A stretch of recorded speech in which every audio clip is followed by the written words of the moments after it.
Masoulaxa dafay école bu bees bu war a ubbi ren ci banlieue bi précisément fii ci Petit Mbao école bi nag mën nañ ni école bu bees la école bu indi lu bees la aussi parce que indi lu bees li mooy dañuy jàngale programme français bi nga xam ni moom la ministère éducation nationale tëral mais aussi dañ ci boole programme anglais dañ ci boole aussi arabe bi ak alxuraan bi ak hadiis bi ginnaaw loolu aussi dañ ci boole anglais boole ci taekwondo boole ci lépp loo xam ni dina former xale bi pour que xale bi ëllëg mu mën a doon citoyen bi ñu bëgg dina xam diineem dina xam ay valeuram dina xam boppam mais également aussi dañ koy teg ci loxo yoo xam ni loxo yu mucc ayib la ci ñi koy jàngal mais également ci cadre bi mu nekk parce que cadre bi mën nañ ni am na sécurité mën nañ ni cadre bi aussi ñi fiy jàngale aussi ñu xarañ lañu mais également aussi mën nañ ni cadre bi aussi vraiment macha allah li ko dale ci tout tànk yi maanaam préscolaire bi am na aussi élémentaire am na aussi moyen cycle yooyu moom lay démarrer te école bi aussi accès bi aussi yomb na waaw parce que mën naa ni lu bees la mais proximité bi daf ci am solo parce que parents yu ci bari dañ daan déplacé wu dem di ko jéggaani feneen mais yàlla def na bu fekkee ren indil nañ leen ko je crois que dinañ ci kontaan trop te école bi aussi mën nañ ni fay bi cherul waaw cherul waaw c'est accessible te bu ñu ñëwee ci école bi parce que déjà école bi am na ñu fiy nekk chaque jour boo ñëwee di nga fi fekk secrétaire bi ñu dalal la jox la information bi nga xam ni lépp nañ ko soxla te mémorisation Coran bi surtout parce que loolu daf ci am solo parce que dafa am parents yoo xam ni ñoom dañuy bëgg xale bi non seulement mu am xam-xam am diine mais également aussi mu jàng alxuraan parce que loolu mooy base bi loolu lépp lañ bëgg xale bi mu dajale ñoom école bi nag loolu lépp la jëlaale en compte ba ci li ko dale ci préscolaire ba ci collège njàng mi aussi doonul njàng moo xam ni da ngay ñëw tey ñu defal la 1 heure d'anglais defal la 1 heure Coran defal la 1 heure enseignement religieuse loolu dafa bokk ci emploi du temps yi occupé ci place bu am solo du lundi au vendredi toute la semaine durant maanaam ci gàttal daal lu bees la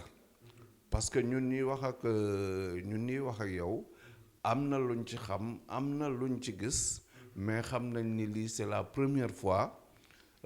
au niveau de la banlieue surtout au niveau de l'inspection et de l'éducation et de la formation de Thiaroye mu am école bu indi toutes ces nouveautés là avec vraiment lépp loo xam ni ci côté environnement bi ba ci personnel bi dara manqué wul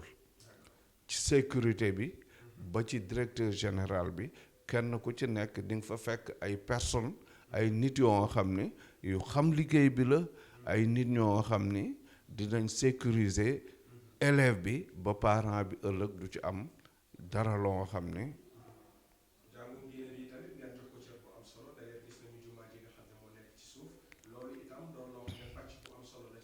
wax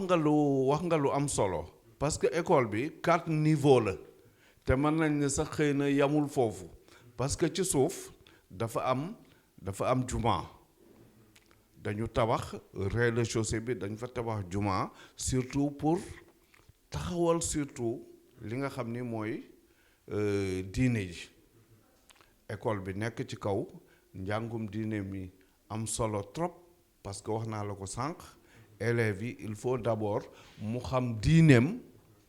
parce que loolu lépp foofu la sukkandiku bu xamee diineem ëllëg dina am xam-xam dina am ngëm-ngëm dina fonk diineem te dina doon koo xam day ubbeeku ci àddina ba ëllëg mu doon mag mu responsable mag moo xam ni leer na la ni kii am na yar am na teggin am na xam-xam am na diine te defe naa loolu aussi la parent bi di wut ci xale bi. kenn du fi dóor xale loolu moom kii moo ko njëkk a bañ système bi sax moo ko njëkk a bañ waaw kenn du parce que dóor fajul dara fii moom c'est formellement interdit la direction daf ci jël ay matukaay yoo xam ni kenn du fi dóor xale waaw kenn du fi dóor xale parce que xale bi mën nga ko jàngal te wax dëgg yàlla doo leen àgg foofu sur ce côté là moom dañ ciy dalal parents d'élèves yi dalal ci seen xel xam ni loolu moom dafa bokkul sax ci njàng parce que day yóbbu fitu xale bi ku leen bëgg a gis école bi déjà am na permanence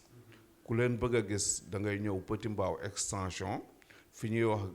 arrêt Gris Bordeaux boo taxawee rek di nga seen école bi parce que comme ni ma ko waxee presque 4 niveaux la waaw di nga seen sax minaret yi di nga facilement retrouver école bi te déjà dès le mois de septembre la ñuy commencer d'ailleurs date yi sax déjà fixé nañ ko dès le 1er septembre personnel bi dinañ démarrer élèves yi démarrer la semaine prochaine le 8 septembre incha allah parce que loolu li ko waral mooy programme bi intensité bi mu am parce que ku bëgg a boole français boole anglais boole éducation islamique bi bëgg xale bi aussi di def informatique di def taekwondo loolu lépp boo teel la jóg mën na sooxe moo tax dès le mois de septembre loolu lépp ci lu bees la parce que d'habitude fii en général école yi octobre la ñuy ubbi mais ñun dañuy jël 1 mois d'avance pour mën a vraiment démarrer dès le mois de septembre en tout cas les parents dañ leen di assurer à ce niveau rassurer leen pour xamal leen ni lépp lu ñu soxla bu ñu ñëwee dinañ ko fekk ci école bi macha allah yàlla nañu yàlla may ñu àgg sa jàmm mais am nañ ci yaakaar daal que ni doo leen ko réccu. L'établissement s'appelle Massoulakha. Massoulakha, c'est à la suite de l'initiative du directeur général, c'est-à-dire du déclarant responsable, qui après plusieurs années passées à l'étranger, a pris l'initiative de faire une innovation au niveau du Sénégal en créant cette école qui est d'ailleurs la deuxième après celle de Nord Foire qui a démarré tout juste l'année dernière. Il a essayé d'expérimenter cette nouvelle initiative, n'est-ce pas, au niveau de la banlieue. Cela nous amène donc à situer l'école qui se trouve présentement à Petit Mbao, dans la banlieue, tout exactement à Petit Mbao extension, arrêt Gris Bordeaux. Voilà donc. Qu'est-ce qui fait la particularité de cette école? Voilà, la particularité de cette école, on peut résumer ça en plusieurs volets. Il y a d'abord l'enseignement du français, mais également à côté du français, il y aura aussi des programmes en anglais, d'ailleurs qui justifie le nom de l'école, Massoulakha, c'est une école bilingue, je dirais même trilingue, parce qu'il y a le Coran, il y a le français, il y a l'anglais, mais également aussi il y a la religion islamique avec l'arabe, surtout, mais aussi avec les hadiths, avec aussi, n'est-ce pas, le tawhid. Donc voilà des éléments contenus dans le programme qui vient renforcer l'enseignement destiné dans le programme officiel du ministère de l'Éducation nationale. Donc cela est une nouveauté parce que souvent les écoles, c'est des écoles souvent classiques, surtout dans la banlieue où il y a quelques écoles aussi franco-arabes où l'enseignement religieux est dispensé, mais selon les emplois du temps classiques, où il y a des cours en anglais, mais des cours en arabe, mais au maximum 1 heure de temps. Mais ici, peut-être la spécificité, c'est les heures destinées aussi bien à l'anglais qu'à l'arabe occupent une part importante, n'est-ce pas, dans les emplois du temps. Voilà, dans le curriculum. Donc ça, c'est une nouveauté vraiment où l'école compte vraiment s'exercer et que je crois qu'à partir de l'année prochaine, à partir de cette année, l'école va démarrer ses programmes avec surtout le démarrage des cours dès le mois de septembre,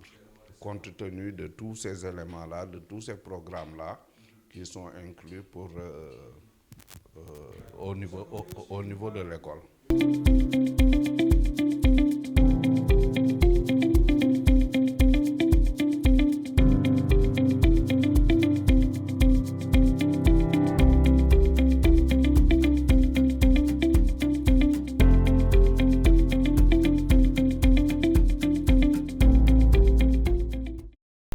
salaamaaleykum da ngaa bëgg sa doom nekk kuy làkk anglais